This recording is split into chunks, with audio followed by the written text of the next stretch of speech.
Selamat malam untuk kita semua.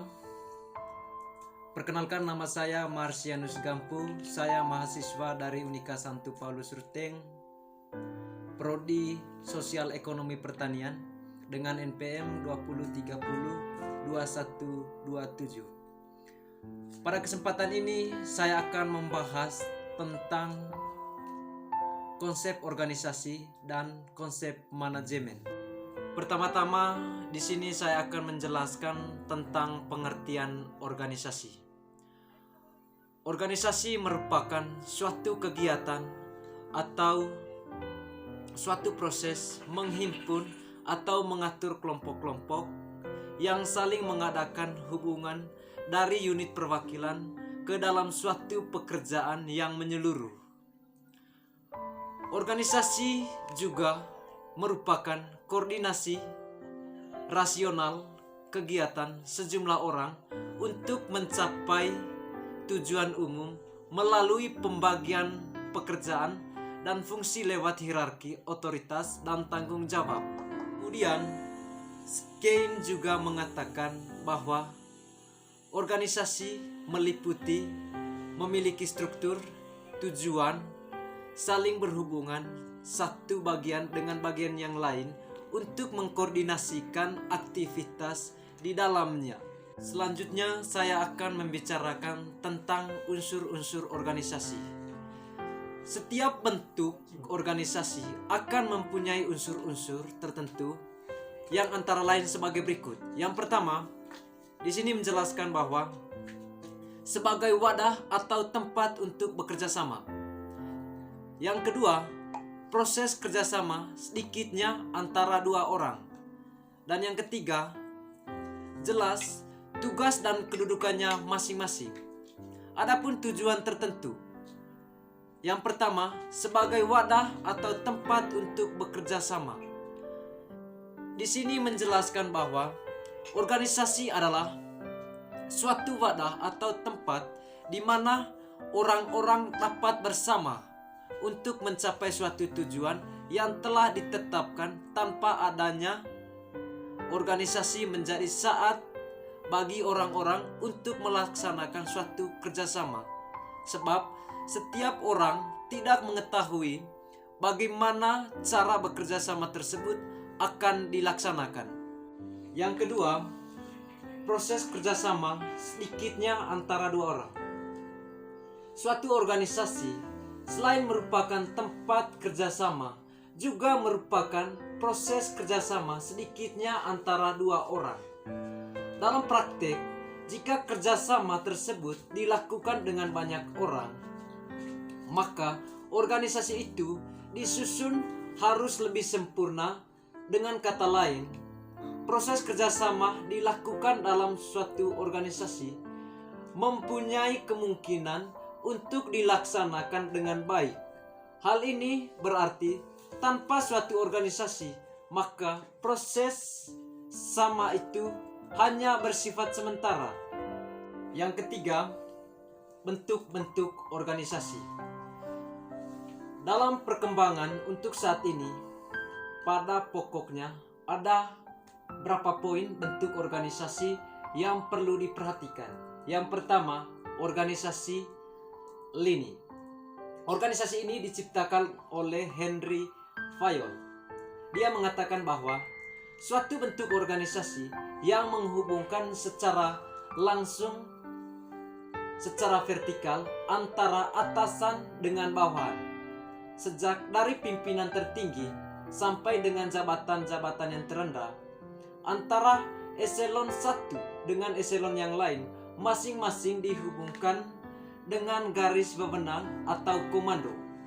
Baik, selanjutnya saya akan menjelaskan tentang konsep manajemen. Secara umum, pengertian manajemen adalah suatu seni dalam ilmu dan pengorganisasian seperti menyusun perencanaan, membangun organisasi dan pengorganisasiannya, pergerakan, serta pengadilan dan pengawasan. Manajemen merupakan suatu ilmu pengetahuan yang sistematis agar dapat memahami mengapa dan bagaimana manusia saling bekerja sama agar dapat menghasilkan sesuatu yang bermanfaat bagi orang lain maupun golongan tertentu dan masyarakat luas. Baik, selanjutnya saya akan menjelaskan fungsi manajemen. Pada dasarnya, fungsi manajemen dibagi menjadi 3. Yang pertama, perencanaan. Perencanaan adalah aktivitas strategis dengan menyusun hal-hal yang akan dikerjakan dengan sumber yang dimiliki. Perencanaan dilakukan untuk menentukan tujuan perusahaan secara keseluruhan dan cara terbaik untuk memenuhi tujuan itu. Di sini, manajer marketing bisa mengevaluasi berbagai rencana alternatif sebelum mengambil tindakan dan kemudian melihat apakah rencana yang dipilih cocok dapat digunakan untuk memenuhi tujuan perusahaan. Yang kedua, tentang pengorganisasian.